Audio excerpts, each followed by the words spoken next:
Hello दोस्तों, आज हम सुनने वाले हैं भगवान विष्णु जी और माता लक्ष्मी जी की कथा। तो चलिए शुरू करते हैं हम आज का वीडियो। भगवान विष्णु जी और माता लक्ष्मी जी। एक बार भगवान विष्णु जी शेषनाग पर बैठे बैठे बोर हो गए और उन्होंने धरती पर घूमने का विचार मन में किया। वैसे भी कई साल बीत गए थे धरती पर आए और वह अपनी यात्रा की तैयारी में लग गए। स्वामी को तैयार होता देखकर लक्ष्मी जी ने पूछा, आज सुबह सुबह कहाँ जाने की तैयारी हो रही है? विष्णु जी ने कहा कि हे लक्ष्मी, मैं धरती लोक पर घूमने जा रहा हूँ। तो कुछ सोच विचार कर लक्ष्मी माँ ने कहा, हे देव, क्या मैं भी आपके साथ चल सकती हूँ? भगवान विष्णु ने 2 पल सोचा, फिर कहा, एक शर्त पर।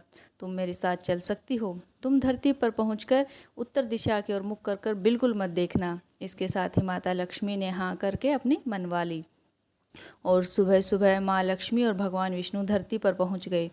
अभी सूर्य देवता निकल रहे थे। रात बरसात होकर हटी थी। चारों ओर हरियाली ही हरियाली थी। उस समय चारों ओर बहुत शांति थी और धरती बहुत ही सुंदर दिख रही थी। और माँ लक्ष्मी मंत्रमुग्ध होकर धरती पर चारों ओर देख रही थी और भूल गई कि पति को क्या वचन देकर आई हैं। और चारों ओर देखती हुई कब उत्तर दिशा की ओर देखने लगी पता ही नहीं चला। उत्तर दिशा में माँ लक्ष्मी को एक बहुत ही सुंदर बगीचा नजर आया और उस तरफ से भीनी भीनी खुशबू आ रही थी और बहुत ही सुंदर सुंदर फूल खिले थे। यह एक फूलों का खेत था और माँ लक्ष्मी बिना सोचे समझे उस खेत में गई और एक सुंदर सा फूल तोड़ लाई। लेकिन यह क्या, माँ लक्ष्मी भगवान विष्णु के पास वापस आई तो भगवान विष्णु की आंखों में आंसू थे और भगवान विष्णु ने माँ लक्ष्मी को कहा कि कभी किसी से भी बिना कुछ पूछे उससे लेना नहीं चाहिए और साथ ही अपना वचन भी याद दिलाया। माँ लक्ष्मी को अपनी भूल का पता चला तो उन्होंने भगवान विष्णु से इस भूल के लिए माफ़ी मांगी। तो भगवान विष्णु ने कहा कि जो तुमने भूल की है उसकी सज़ा तो तुम्हें ज़रूर मिलेगी।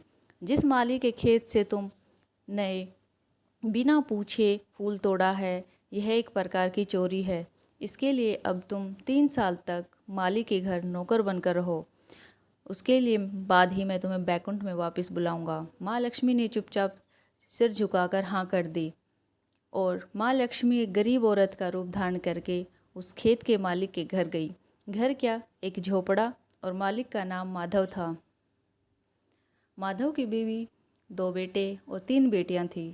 सभी उस छोटे से खेत में काम करके किसी तरह अपना गुजारा करते थे।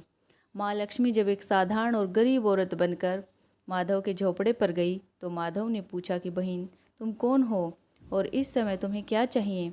तब माँ लक्ष्मी ने कहा, मैं एक गरीब औरत हूँ, मेरी देखभाल करने वाला कोई नहीं, मैंने कई दिनों से कुछ खाया पिया भी नहीं, मुझे कोई भी काम दे दो, साथ में मैं तुम्हारे घर का भी काम कर दिया करूँगी, बस मुझे अपने घर में कोने में आश्रय दे दो।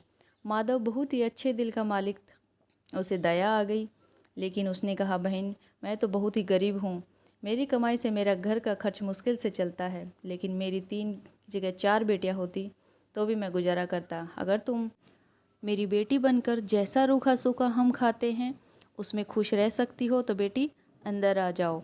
माधव ने माँ लक्ष्मी को अपने झोपड़े में शरण दे दी और माँ लक्ष्मी 3 साल उस माधव के घर पर नौकरानी बनकर रही। जिस दिन माँ लक्ष्मी माधव के घर आई थी उससे दूसरे दिन ही माधव को इतनी आमदनी हुई फूलों से कि शाम को एक गाय खरीद ली। फिर धीरे धीरे माधव ने काफ़ी ज़मीन खरीद ली और सब ने अच्छे अच्छे कपड़े भी बनवा लिए और फिर एक बड़ा पक्का घर भी बनवा लिया। बेटियों और बीवी ने गहने भी बनवा लिए और अब मकान भी बहुत बड़ा बनवा लिया था। माधव हमेशा सोचता था कि मुझे यह सब इस महिला के आने के बाद मिला है, इस बेटी के रूप में मेरी किस्मत आ गई है मेरी। और अब 2-3 साल बीत गए, लेकिन माँ लक्ष्मी अब भी घर में और खेत में काम करती थी। एक दिन माधव जब अपने खेतों में काम खत्म करके घर आया तो उसने अपने घर के सामने द्वार पर एक देवी स्वरूप गहनों से लदी एक औरत को देखा। ध्यान से देखकर पहचान गया और यह तो मेरी मुँह बोली चौथी बेटी यानी वही औरत है, और पहचान गया कि यह तो माँ लक्ष्मी है। अब तक माधव का पूरा परिवार बाहर आ गया था और सब हैरान होकर माँ लक्ष्मी को देख रहे थे। माधव बोला, माँ, हमें माफ़ कर दे, हमने तेरे से अनजाने में ही अपने घर और खेतों में काम करवाया है माँ, यह कैसा अपराध हो गया है माँ, हम सबको माफ़ कर दें। अब माँ लक्ष्मी मुस्कुराई और बोली, माधव, तुम बहुत ही अच्छे और दयालु व्यक्ति हो, तुमने मुझे अपनी बेटी की तरह से देखा, अपने परिवार के सदस्यों की तरह से। इसके बदले मैं तुम्हें वरदान देती हूँ कि तुम्हारे पास कभी भी खुशियों की और धन की कमी नहीं रहेगी। तुम्हें सारे सुख मिलेंगे जिसके तुम हकदार हो। फिर माँ अपने स्वामी के द्वारा भेजे गए रथ में बैठकर बैंकुट चली गई। दोस्तों, अगर आपको वीडियो पसंद आई हो तो वीडियो को लाइक करें और हमारे चैनल को सब्सक्राइब करें। Thanks for watching.